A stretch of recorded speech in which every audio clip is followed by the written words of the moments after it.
শাকিব খানকে ঘিরে আবারও বড় চমক।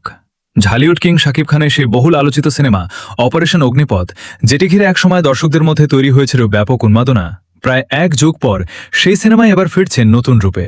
তবে এবার আর আগের সেই অপারেশন অগ্নিপথ নয়। দীর্ঘ অপেক্ষা, নানা জটিলতা আর অনিশ্চয়তার পর সিনেমাটিকে বর্তমান সময়ের দর্শকদের কথা মাথায় রেখে নতুনভাবে সাজিয়ে পর্দায় আনার পরিকল্পনা করা হয়েছে।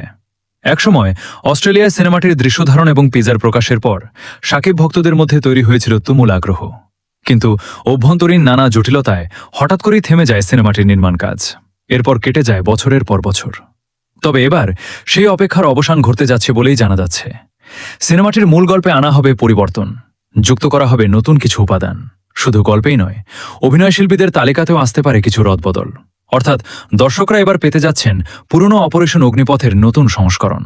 প্রযোজক, পরিচালক ও শাকিব খান তিন পক্ষই নতুন পরিকল্পনায় সিনেমাটি শুরু করার নীতিগত সিদ্ধান্তে একমত হয়েছেন বলে জানা গেছে।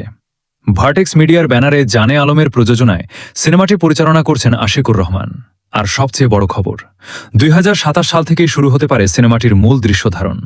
সবকিছু পরিকল্পনা অনুযায়ী এগোলে 2027 সালের ঈদের বাইরের কোনো এক সুবিধাজনক সময়ে দেশজুড়ে প্রেক্ষাগৃহে মুক্তি পেতে পারে সিনেমাটি। এখন প্রশ্ন একটাই, এক যুগের অপেক্ষার পর শাকিব খানের অপারেশন অগ্নিপথ কি দর্শকদের সেই পুরনো উন্মাদনা ফিরিয়ে আনতে পারবে, নাকি নতুন রূপে এই সিনেমায় হয়ে উঠবে ঢালিউডের পরবর্তী বড় চমক?